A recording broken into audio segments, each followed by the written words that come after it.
ജഗന്മാതാവായ പരാശക്തിയുടെ കരുണാവൈഭവം അളവില്ലാത്തതാണ്.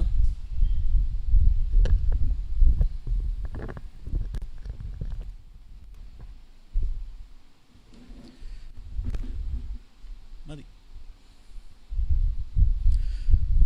നിർണയാതീതമാണ്. ഭഗവതിയുടെ അനുഗ്രഹത്താൽ സംഭവിക്കാൻ അസാധ്യമായിട്ട് ഒന്നും തന്നെയില്ല. അത് നമ്മുടെ പുരാണങ്ങളും ആഗമങ്ങളും ഉദ്ഘോഷിക്കുന്ന ഒരു പരമാർത്ഥമാണ്. അത് നമുക്കെല്ലാവർക്കും അറിയുന്ന ഒരു വിഷയവുമാണ്. ദേവ്യനുഗ്രഹത്തിൻ്റെ ആ മഹത്വം, അത് ഏത് രീതിയിലാണ് ഒരു യഥാർത്ഥ ഭക്തനോ അഥവാ ഭക്തയ്ക്കോ ലഭ്യമാകുന്നത് എന്നതിനെക്കുറിച്ചും ആണ് നമ്മൾ നോക്കാൻ പോണത്. കാശ്മീരിൽ രൂപം പൂണ്ട ഒരു പുരാതന ദേവി സ്തുതിയാണ് ദേവി പഞ്ചസ്തവി. ലഘുസ്തവം, ചർച്ചസ്തവം, ഘടസ്തവം, അംബസ്തവം, സകല ജനനീസ്തവം എന്നിങ്ങനെ 5 സ്തോത്രങ്ങളുടെ സമാഹാരമാണ് പഞ്ചസ്തവി. ഇതിൽ 3ാമത്തെ സ്തവമായ ഘടസ്തവത്തിൽ ഒരു ശ്ലോകം വരുന്നുണ്ട്. ദേവിയുടെ കടാക്ഷവൈഭവം, ഔദാര്യ സമ്പന്നത, ഭക്തർക്ക് വേണ്ടിയുള്ള വിപുലമായ അനുഗ്രഹ വർഷം, ഇവയൊക്കെ വർണ്ണിക്കുന്ന മനോഹരമായ ഒരു ശ്ലോകമാണ്. അത് നമുക്ക് നോക്കാം. ദദാതി ഇഷ്ടാൻ ഭോഗാൻ ക്ഷപയതി രിപൂൻ ക്ഷന്തി വിപദോ ദഹത്യാധീൻ വ്യാധീൻ ശമയതി സുഖാനി പ്രതനുതേ ഹഠാത് അന്തർദുഃഖം ദലയതി പിനഷ്ടി ഇഷ്ടവിരഹം സകൃധ്യാത ദേവി കിമിവ നിരവധ്യം ന കുരുതേ. തന്നെ ശരണം പ്രാപിച്ചവർക്ക് വേണ്ടി ദയാമയിയായ ഭഗവതി എന്തെല്ലാമാണ് പ്രദാനം ചെയ്യുന്നത് എന്നത് ആണ് ഈ ശ്ലോകം വിവരിക്കുന്നത്. ദേവി സകൃധ്യാത, ഒരു പ്രാവശ്യമെങ്കിലും തന്നെ ശ്രദ്ധയോടെയും ഏകാഗ്രചിത്തത്തോടും കൂടി ധ്യാനിക്കുന്നവർക്ക് വേണ്ടി അമ്മയായ പരദേവത എന്തെല്ലാമാണ് ചെയ്യുന്നത്? ദദാതി ഇഷ്ടാൻ ഭോഗാൻ, ആഗ്രഹിച്ച സകല സുഖങ്ങളെയും കൊടുക്കുന്നു. വാഞ്ചിത ഫലദായിനിയായ ദേവി സകല അപേക്ഷകളെയും അഭ്യർത്ഥനകളെയും അനുവദിച്ചു കൊടുക്കുന്നു. ഈ ലോകജീവിതം സാനന്ദം സന്തോഷപൂർവം മുന്നോട്ട് കൊണ്ടുപോകാൻ വേണ്ട ധർമ്മത്തിന് അനുയോജ്യമായ സുഖങ്ങളെയും ജീവിതാനന്ദം, ജീവിതാനന്തരം മോക്ഷസുഖത്തെയും പ്രദാനം ചെയ്യുന്നു. പിന്നെ രിപൂൻ ക്ഷപയതി, എതിരാളികളെ നശിപ്പിക്കുന്നു. ആരാണ് നമ്മുടെ യഥാർത്ഥ എതിരാളികൾ, ശത്രുക്കൾ? പുറത്തുള്ളവരെക്കാൾ കൂടുതൽ ഉപദ്രവകാരികളാണ് നമ്മുടെ ഉള്ളിലുള്ള ശത്രുക്കൾ. കാമയേഷ ക്രോധയേഷ രജോഗുണസമുദ്ഭവ മഹാശനോ മഹാപാപ്മാ വിദ്ധിയേന മിഹ വൈരിണം എന്ന് ഭഗവാൻ ഭഗവത്ഗീതയിൽ താക്കീത് തന്നിട്ടുള്ള ആന്തരിക ശത്രുക്കൾ. കാമം, ക്രോധം, ലോഭം, മോഹം, മതം, മാത്സര്യം, ഇവരാണ് അരിഷഡ്വർഗം എന്നറിയപ്പെടുന്ന നമ്മുടെ 6 മുഖ്യ ശത്രുക്കൾ. നമ്മുടെ തന്നെ രജോ ഗുണത്തിൽ ഉദിച്ച അസുരന്മാരാണ് ഈ 6 പേരും. മഹാശനോ മഹാപാപ്മ, നമ്മളെ തന്നെ കുറേശ്ശെയായി മുഴുവനും വിഴുങ്ങിക്കളയുന്ന മഹാപാപികളായ വൈരികൾ. എന്നാൽ പരദേവതയുടെ അനുഗ്രഹം ഈ ആന്തരിക ശത്രുക്കളെ ഇല്ലാതാക്കി കളയുന്നു. പിന്നെ ബാഹ്യമായി ശത്രുക്കൾ ഉണ്ടാകേണ്ട കാര്യം തന്നെ ഇല്ലല്ലോ. പിന്നെ വിപദഃ ഹന്തി, കർമ്മഫലത്താലോ മറ്റേതെങ്കിലും കാരണത്താലോ സംഭവിക്കാവുന്ന ആപത്തുകൾ, അപ്രതീക്ഷിതമായ അപകടങ്ങൾ, അസംഭാവിതങ്ങൾ, പ്രതിസന്ധികൾ, പ്രതികൂല സാഹചര്യങ്ങൾ ഇവയൊക്കെ ഇല്ലാതാക്കുന്നു.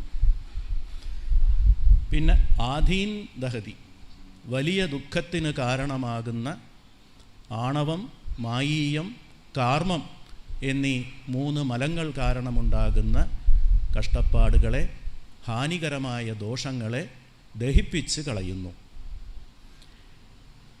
വ്യാധീൻ ശമയതി, മാനസികവും ശാരീരികവുമായ സകല രോഗങ്ങളെയും ആ രോഗങ്ങളുണ്ടാക്കുന്ന പീഡനങ്ങളെയും വേദനാനുഭവങ്ങളെയും നശിപ്പിക്കുന്നു. സുഖാനി പ്രതനുതേ, സൗഖ്യം, സന്തുഷ്ടി, ആഹ്ലാദം, ഉന്മേഷം മുതലായവയെ വർദ്ധിപ്പിക്കുന്നു. അന്തർദുഃഖം ഹഠാത് ദലയതി, നമ്മുടെ ഉള്ളിൽ അന്തരംഗത്തിൽ അടിഞ്ഞ് കിടക്കുന്ന എല്ലാവിധ ദുഃഖങ്ങളെയും ശക്തിയോടെ പിഴുത് നശിപ്പിച്ച് കളയുന്നു.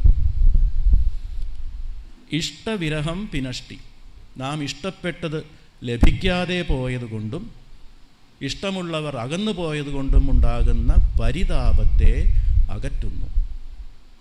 സകൃധ്യാതാ ദേവി കിമിവ നിരവധ്യം ന കുരുതേ, ദേവി കിമിവ നിരവധ്യം ന കുരുതേ.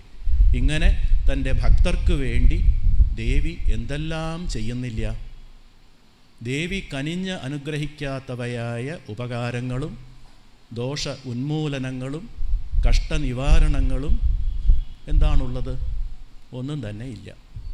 അതായത് തൻ്റെ ഭക്തരുടെ സൗഖ്യത്തിനും സൗഭാഗ്യത്തിനും വേണ്ട സകല അഭീഷ്ടങ്ങളെയും പരാശക്തി സാധിച്ചു കൊടുക്കുന്നു എന്ന് അർത്ഥം.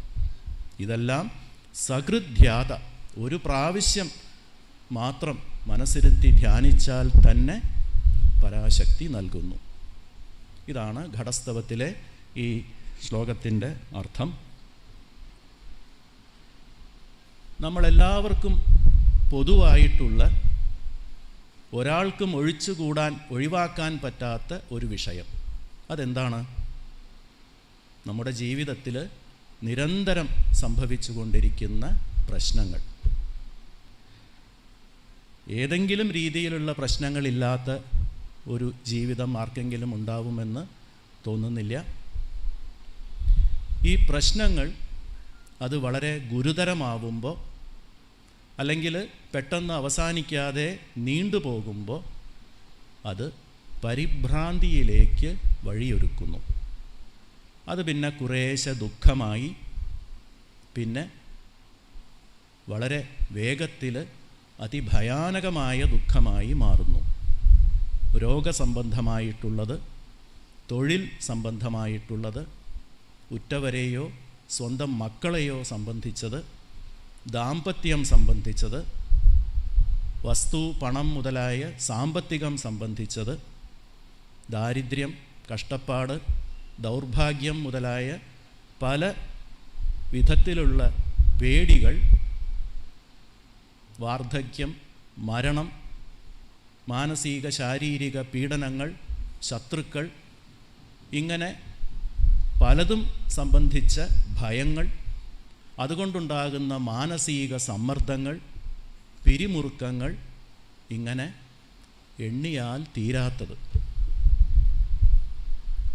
ഇങ്ങനെ കണക്കറ്റ പ്രശ്നങ്ങൾ നമ്മുടെ മുന്നിൽ ഭൂതാകാരമെടുത്ത് നിൽക്കുമ്പോൾ വിശ്വാസികളായ നമ്മെപ്പോലുള്ളവർക്ക് ആശ്രയം എന്താണ്?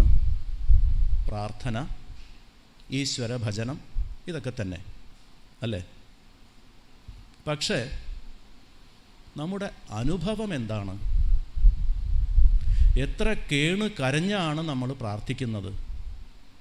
ഈ ശ്ലോകത്തിൽ പറഞ്ഞിട്ടുള്ള രീതിയിൽ നമുക്കൊന്നും സംഭവിക്കുന്നില്ലല്ലോ. നമുക്ക് ഇതുപോലെ ഇതുവരെയും ഒന്നും കിട്ടിയിട്ടില്ലല്ലോ. ദേവി നമ്മെ സംബന്ധിച്ചിടത്തോളം ഇതുപോലെ ഉടനയ്ക്കുടനെ അനുഗ്രഹം ചൊരിയുന്നതായി നമുക്ക് അനുഭവമുണ്ടാകുന്നില്ലല്ലോ. അതെന്തുകൊണ്ടാണ്? വേദനകളും വ്യാധികളും പൂർണ്ണമായി ഒഴിഞ്ഞു മാറിയിട്ടില്ല. ദുരിതങ്ങളും കഷ്ടപ്പാടുകളും ഇടയ്ക്കിടയ്ക്ക് സംഭവിച്ചുകൊണ്ട് തന്നെയാണ് ഇരിക്കുന്നത്.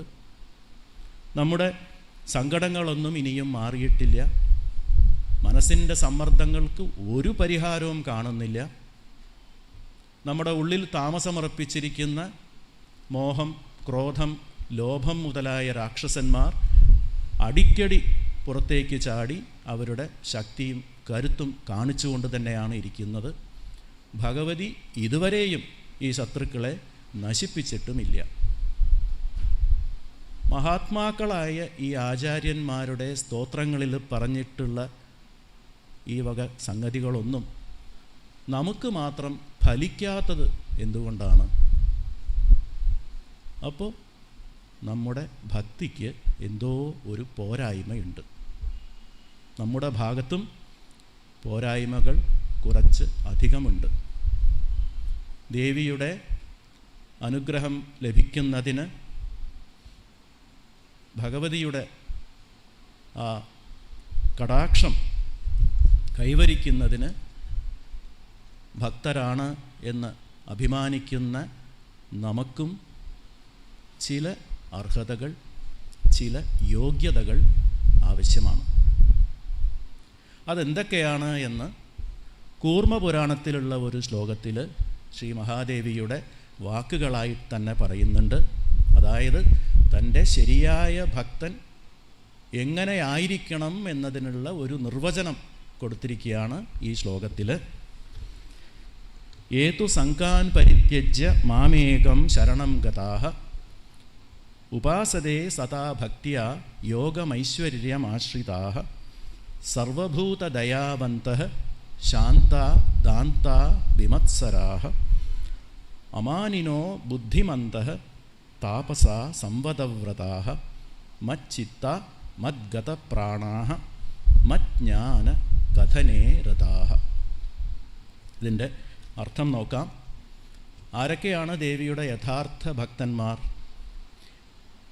ഏതു സംഘാൻ പരിത്യജ്യ മാമേകം ശരണം ഗതാഃ.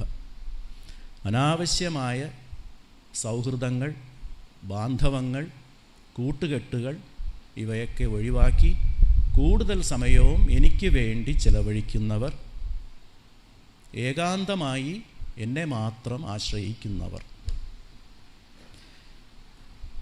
വേണ്ടാത്ത കൂട്ടുകെട്ടുകളൊക്കെ ഒഴിവാക്കുക തന്നെ വേണം. ഇന്ന് നമ്മളിൽ പലർക്കും, ചെറുപ്പക്കാരാണെങ്കിലും പ്രായം കൂടിയവരാണെങ്കിലും, നമ്മളിൽ പലർക്കും അനാവശ്യമായ കൂട്ടുകെട്ട് എന്ന് പറയുന്നത് എന്താണ്? ഇൻ്റർനെറ്റ്, ഫേസ്ബുക്ക്, വാട്സപ്പ്, ഇൻസ്റ്റഗ്രാം ഇവയൊക്കെ തന്നെയാണ്. ദിവസത്തിൻ്റെ ഏറ്റവും കൂടുതൽ സമയം നമ്മൾ സമർപ്പിക്കുന്നത് ഈ വകകൾക്ക് വേണ്ടി തന്നെയാണ്, അല്ലേ? ഇത്തരം വ്യർത്ഥ സംഘം ക്രമേണ ഉപേക്ഷിച്ചില്ലെങ്കിൽ ഇവയുടെ ഘോരമായ ആ മുഷ്ടിഗ്രാഹത്തിൽ നിന്നും, കടും പിടിത്തത്തിൽ നിന്നും രക്ഷപ്പെടൽ അസാധ്യമാവും. പിന്നെ സർവഭൂത ദയാവന്തഃ, സകല ജീവനുകളോടും അനുകമ്പയുള്ളവർ. മുഖ്യമായും നമ്മെ വെറുക്കുന്നവരെ തിരിച്ചു വെറുക്കാതെയും നമുക്ക് തിന്മ ചെയ്യുന്നവരോടും സ്നേഹം കാണിക്കുകയും ചെയ്യുന്നവർ. സകല ജീവന്മാർ എന്ന് പറയുമ്പോൾ അതിൽ നമ്മളെ ഉപദ്രവിക്കുന്നവരും ഉൾപ്പെടുമല്ലോ. പിന്നെ ശാന്ത ദാന്ത വിമത്സരാഹ, ശാന്തമായ സ്വഭാവമുള്ളവർ, ദാനധർമ്മങ്ങളിൽ മറ്റുള്ളവരെ സഹായിക്കുന്നതിൽ യാതൊരു വിധത്തിലും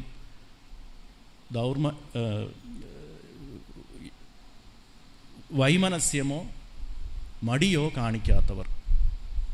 പിന്നെ വിമത്സരാഹ, മത്സരബുദ്ധിയില്ലാത്തവർ. പിന്നെ അമാനിനഃ, തനിക്ക് മിടുക്ക് കൂടുതലാണ് എന്ന ഈഗോ എന്ന് പറയുന്ന അമിതമായ സ്വാത്മാഭിമാനം വെടിഞ്ഞവർ. സ്വന്തം കേമത്വത്തിൽ അഭിമാനിക്കാത്തവർ. അമാനിനഃ. പിന്നെ ബുദ്ധിമന്തർ. ബുദ്ധി എന്നതുകൊണ്ട് ഇവിടെ ഉദ്ദേശിച്ചിട്ടുള്ളത് പഠിപ്പറിവോ കൂടുതൽ വിദ്യാഭ്യാസമോ അല്ല,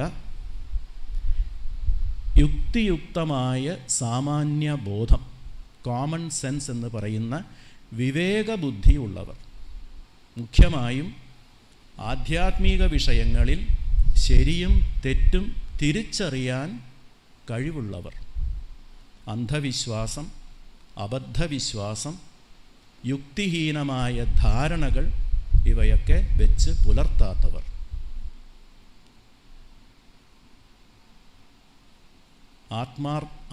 ആത്മാർത്ഥമായ സമർപ്പണബോധമില്ലാതെ കുറേ പണം ചിലവാക്കി ചെയ്യുന്ന വഴിപാടുകളിൽ കൂടി കാര്യം നേടാൻ ഈശ്വരവിശ്വാസം കൊണ്ട് സാധിക്കും എന്ന് വിശ്വസിക്കുന്നവരുടെ കൂട്ടത്തിൽ പെടാത്തവർ. ഇവരാണ് ബുദ്ധിമാന്മാർ.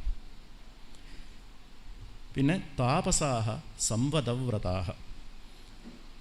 ഭോഗങ്ങൾക്ക് പുറകെ ഓടുന്ന മനസ്സിൻ്റെ പ്രവണതയെ തടഞ്ഞ് ധ്യാനം, ഉപവാസം മുതലായവയിൽ ശരീര മനസ്സുകളെ സ്ഫുടം ചെയ്യുന്നതിൽ, ശുദ്ധീകരിക്കുന്നതിൽ താൽപ്പര്യമുള്ളവർ. അതുതന്നെയാണ് തപസ്സെന്ന് പറയപ്പെടുന്നത്.